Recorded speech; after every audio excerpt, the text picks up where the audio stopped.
Hello guys, അപ്പോൾ എല്ലാവരും എന്ത് പറയുന്നു? അപ്പോൾ എൻ്റെ പേര് ശില്പ. ഞാൻ ശ്രീനാരായണ മെഡിക്കൽ കോളേജിലെ ഒരു ഫൈനൽ ഇയർ MBBS സ്റ്റുഡൻ്റ് ആണ് കേട്ടോ. അപ്പോൾ നമ്മളുടെ ഇന്നത്തെ വീഡിയോ എന്ന് പറയുന്നത് നീറ്റ് ആസ്പിറൻ്റ് ആയിട്ടുള്ള റിപ്പീറ്റേഴ്സിനോ റിപ്പീറ്റേഴ്സിനോ സൂപ്പർ റിപ്പീറ്റേഴ്സിനോ വേണ്ടിയിട്ടുള്ളതല്ല. അപ്പോൾ നമ്മുടെ ഇന്നത്തെ വീഡിയോ എന്ന് പറയുന്നത് ഇപ്പം നിലവിൽ ഈ ഒരു മാർച്ചിൽ 12th എക്സാംസ് എല്ലാം കഴിഞ്ഞിട്ട് ഏതെങ്കിലും ഒരു കോച്ചിങ് ഇൻസ്റ്റിറ്റ്യൂട്ടിൽ ജോയിൻ ചെയ്യാൻ വേണ്ടിയിട്ട് വെയിറ്റ് ചെയ്യുന്ന കൊച്ചുങ്ങൾക്ക് വേണ്ടിയിട്ടാണ്. അതായത് നമ്മുടെ ഭാവിയിൽ നീറ്റ് ആസ്പിറൻസിന് വേണ്ടിയിട്ടുള്ളതാണ് കേട്ടോ. ശരിക്കും പറഞ്ഞു കഴിഞ്ഞാൽ ഞാൻ നമ്മുടെ നീറ്റ് എക്സാം കഴിഞ്ഞിട്ട്, അതായത് ഇപ്പോൾ May 4th നടക്കുന്ന നീറ്റ് എക്സാം കഴിഞ്ഞിട്ട് ഇങ്ങനത്തെ വീഡിയോസ് ചെയ്താൽ മതി എന്നായിരുന്നു വിചാരിച്ചുകൊണ്ടിരുന്നത്. പക്ഷേ എനിക്ക് അത്യാവശ്യം ഒത്തിരി കമൻസും കാര്യങ്ങളൊക്കെ വരുന്നുണ്ട്. അപ്പോൾ ഞാൻ വിചാരിച്ച് ഒരു വീഡിയോ ചെയ്യാം. കാരണം ഇപ്പോൾ ബേസിക് ആയിട്ടുള്ളൊരു ഐഡിയ വേണ്ടുന്ന ഒരു സമയം തന്നെയാണ്. കാരണം ഞാൻ എൻ്റെ ഈ ഒരു ഫേസിൽ, അതായത് ഞാൻ 12th കഴിഞ്ഞ് നിന്നപ്പോഴത്തേക്കും എനിക്ക് ശരിക്കും പറഞ്ഞു കഴിഞ്ഞാൽ ഈ കോച്ചിങ് ഇൻസ്റ്റിറ്റ്യൂട്ടിനെ പറ്റിയിട്ടോ നീറ്റ് എക്സാമിനെ പറ്റിയിട്ടോ ഒന്നും യാതൊരുവിധ ഐഡിയയും കാര്യങ്ങളും ഉണ്ടായിരുന്നില്ല. മാത്രമല്ല എൻ്റെ വീഡിയോസ് കാണുന്ന ഒത്തിരി പേരൻസ് ഉണ്ടെന്നുള്ളൊരു കാര്യം എനിക്ക് മനസ്സിലായി. അപ്പോൾ ഞാൻ അവർക്ക് ഉപകാരപ്പെടുന്ന രീതിയിൽ ഒരു വീഡിയോ ചെയ്യാമെന്ന് വിചാരിക്കുകയാണ്. ഇതിൻ്റെ പ്രൊസീജിയേഴ്സും കാര്യങ്ങളൊക്കെയാണ് ഞാൻ പറയുന്നത്. അതായത് നമ്മൾ 12th കഴിഞ്ഞിട്ട് എങ്ങനെയാണ് നമ്മളൊരു കോച്ചിങ് ഇൻസ്റ്റിറ്റ്യൂട്ടിലേക്ക് എത്തിപ്പെടുന്നത് എന്നുള്ള കാര്യങ്ങളാണ് ഞാൻ ഇന്നത്തെ വീഡിയോയിൽ പറയുന്നത്. പിന്നെ നമുക്ക് കുറേ വീഡിയോസ് ആയിട്ട് ചെയ്യാം. അതായത് കോച്ചിങ് ഇൻസ്റ്റിറ്റ്യൂട്ട് ഏതൊക്കെ ടൈപ്പ് ഉണ്ട്, അങ്ങനത്തെ കാര്യങ്ങളൊക്കെ നമുക്കിനി അടുത്തടുത്ത വീഡിയോസ് ആയിട്ട് ചെയ്യാം. അതിൻ്റെ മാർക്കും കാര്യങ്ങളൊക്കെ ഞാനിപ്പോൾ ചെറുതായിട്ടൊന്ന് ബ്രീഫായിട്ട് ഇതിനകത്ത് ഈ വീഡിയോയിൽ പറയുന്നതായിരിക്കും.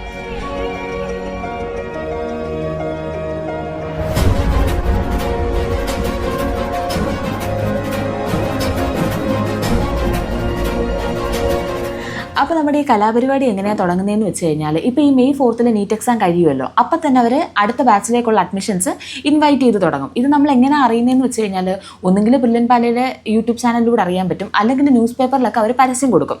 അപ്പോൾ നമുക്ക് അറിയാൻ പറ്റും എന്താണ് ഈ ബാച്ച് സ്റ്റാർട്ട് ആവുന്നതും കാര്യങ്ങളൊക്കെ. ഇപ്പോഴത്തെ ഒരു ഇത് വെച്ചിട്ട് അടുത്ത ബാച്ച് സ്റ്റാർട്ട് ആവുന്നതെന്ന് പറയുന്നത് May അവസാനം അല്ലെങ്കിൽ June ആദ്യമായിരിക്കും. അപ്പോൾ ഈ May 4th നീറ്റ് എക്സാം കഴിയുമ്പോൾ തന്നെ അവർ അടുത്ത ബാച്ചിൻ്റെ കാര്യങ്ങളൊക്കെ അനൗൺസ് ചെയ്യും. അതായത് പത്രത്തിലൊക്കെ പരസ്യം കൊടുക്കുകയൊക്കെ ചെയ്യും. അപ്പോൾ നമ്മൾ ചെയ്യേണ്ടതെന്ന് വെച്ച് കഴിഞ്ഞാൽ, ഇപ്പോൾ എല്ലാ കാര്യങ്ങളും ഓൺലൈനായിട്ടാണ്. അപ്പോൾ നമ്മൾ ഓൺലൈനായിട്ട് രജിസ്റ്റർ ചെയ്യുക. നമ്മൾ ഈ രജിസ്റ്റർ ചെയ്യുന്ന സമയത്ത് ഇപ്പോൾ നമ്മൾ സ്റ്റേറ്റ് സിലബസ് ആണെങ്കിലും CBSE സിലബസ് ആണെങ്കിലും നമ്മുടെ റിസൾട്ട് വരത്തില്ല. അപ്പോൾ ആ ഒരു സമയത്ത് എന്തായാലും നമുക്ക് നമ്മുടെ മാർക്ക് ലിസ്റ്റ് അപ്ഡേറ്റ് ചെയ്യാൻ പറ്റത്തില്ല. അപ്പോൾ നമ്മൾ ജസ്റ്റ് നമ്മുടെ ഡീറ്റെയിൽസ് ഒക്കെ എൻ്റർ ചെയ്തിട്ട് ആപ്ലിക്കേഷൻ കൊടുത്തിടുക. പിന്നെ നമ്മുടെ റിസൾട്ട് വരുമല്ലോ, റിസൾട്ട് വന്നതിന് ശേഷം അതിനകത്തിലൊരു അപ്ഡേറ്റ് ക്വാളിഫിക്കേഷൻ എന്ന് പറയുന്ന ഒരു ഓപ്ഷൻ വരും. അപ്പോൾ അതിനകത്തിലേക്ക് നമ്മൾ നമ്മുടെ മാർക്ക് ലിസ്റ്റ് അപ്ലോഡ് ചെയ്ത് കൊടുത്താൽ മതി. ഇപ്പോൾ ബ്രില്യൻ്റ് ഒരു കോച്ചിങ് ഇൻസ്റ്റിറ്റ്യൂട്ട് ആണെങ്കിൽ അവിടെ 90% മാർക്ക് ഉണ്ടെങ്കിൽ മാത്രമേ നമുക്ക് അഡ്മിഷൻ കിട്ടത്തുള്ളൂ. അപ്പോൾ ഈ ഒരു പ്രൊസീജിയറോട് കൂടി നമ്മുടെ അഡ്മിഷൻ കാര്യങ്ങളെല്ലാം നമുക്ക് ഒരു ഫൈനൽ സ്റ്റേജിലേക്ക് എത്തും. അതായത് നമുക്ക് കിട്ടുമോ ഇല്ലയോ എന്നുള്ള കാര്യം അറിയാൻ പറ്റും. പിന്നെ നമ്മളുടെ ഇപ്പോൾ ഈ അപ്ലോഡ് ചെയ്യുന്ന ആ ഒരു മാർക്ക് ലിസ്റ്റിൽ നമ്മളുടെ മാർക്ക് അനുസരിച്ചിട്ടാണ് നമുക്ക് ഹോസ്റ്റലും കാര്യങ്ങളൊക്കെ വരുന്നത്. ഇപ്പോൾ 95% മാർക്ക് ഉള്ളവർക്കുള്ളൊരു ഹോസ്റ്റലുണ്ട്, 97 ഉള്ളവർക്കുണ്ട്, 98 ഉള്ളവർക്കുണ്ട്. അപ്പോൾ കഴിഞ്ഞ പ്രാവശ്യത്തെ ഒരു ഇത് വെച്ച് പറയുകയാണെങ്കിൽ 98% പ്ലസ് മാർക്കുള്ളവർക്കാണ് കൺട്രോൾഡ് ഹോസ്റ്റൽ കിട്ടുന്നത്. അതായത് ബ്രില്യൻറ്റിൻ്റെ ഹോസ്റ്റൽ കിട്ടുന്നതെന്ന് നമ്മൾ പറയും. 98% താഴെയാണെങ്കിൽ അവർക്ക് കിട്ടുന്നത് സൂപ്പർവൈസ്ഡ് ഹോസ്റ്റലാണ്. സൂപ്പർവൈസ്ഡ് എന്ന് പറയുമ്പോഴത്തേക്കും ബ്രില്യൻറ്റിൻ്റെ തന്നെ ഹോസ്റ്റലാണ്. അപ്പോൾ ഞാൻ ഇതിൻ്റെ ഡീറ്റെയിൽസ് ഒക്കെ വേറെ വീഡിയോ ആയിട്ട് ചെയ്യാം. അപ്പോൾ നമ്മുടെ മാർക്കിൻ്റെ അടിസ്ഥാനത്തിലാണ് നമുക്ക് ഹോസ്റ്റലും കാര്യങ്ങളൊക്കെ കിട്ടുന്നത്.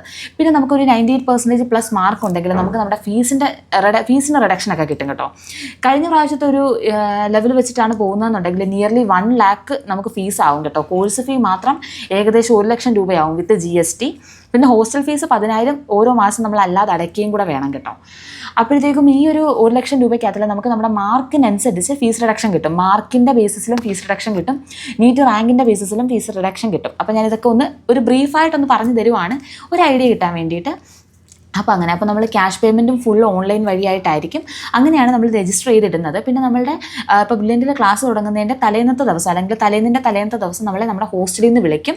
അപ്പോൾ നമ്മളവിടെ പോയി ജോയിൻ ചെയ്യുക. ഹോസ്റ്റലിൽ നമുക്ക് അറിയാൻ പറ്റും നമ്മൾ ഏത് ബാച്ചിലേക്കാണ്. അതായത് ഇപ്പോൾ ബ്രില്യൻ്റ് എന്ന് പറയുന്ന ഒരു കോച്ചിങ് ഇൻസ്റ്റിറ്റ്യൂട്ട് ആകുമ്പോഴത്തേക്കും അവിടെ A മുതൽ ചിലപ്പം ഒരു L, M, N, O ഒക്കെ വരെ ഡിവിഷൻ കാണും. അപ്പോൾ നമ്മൾ ഇതിനകത്തിൽ Oയ്ക്കകത്തിലും വേറെ ഡിവിഷൻ കാണും. O1, O2, O3, O4 അങ്ങനെ കുറേ ഡിവിഷൻസ് കാണും. അപ്പോൾ നമ്മൾ ഇതിൽ ഏത് ഡിവിഷനിലേക്കാണ് സെലക്ട് ആവുന്നതെന്നുള്ളത് നമുക്ക് ഹോസ്റ്റലിൽ ചെല്ലുമ്പോഴേ അറിയാൻ പറ്റത്തുള്ളൂ. അപ്പോൾ ഇപ്പോൾ ഏകദേശം ഒരു ഐഡിയ കിട്ടിയെന്ന് വിചാരിക്കുന്നുണ്ട് ഞാൻ. അപ്പോൾ എന്തെങ്കിലും കാര്യങ്ങളൊക്കെ ഉണ്ടെങ്കിൽ നിങ്ങൾ കമൻറ്റ് ചെയ്യും. എത്ര മാർക്കും കാര്യങ്ങളൊക്കെ വേണം, സൂപ്പർവൈസ്ഡ് ഹോസ്റ്റൽ എന്താണ്, കൺട്രോൾ ഹോസ്റ്റൽ എന്താണ്, ഫീസും കാര്യങ്ങളൊക്കെ ഞാൻ അടുത്തടുത്ത വീഡിയോസ് ആയിട്ട് ചെയ്യാം. ഇപ്പോൾ ജനറലായിട്ടൊരു ഐഡിയ കിട്ടാൻ വേണ്ടിയിട്ട് ഞാൻ ചെയ്ത വീഡിയോ ആണിത്. അപ്പോൾ അത്രേ ഉള്ളൂ. ടാറ്റാ.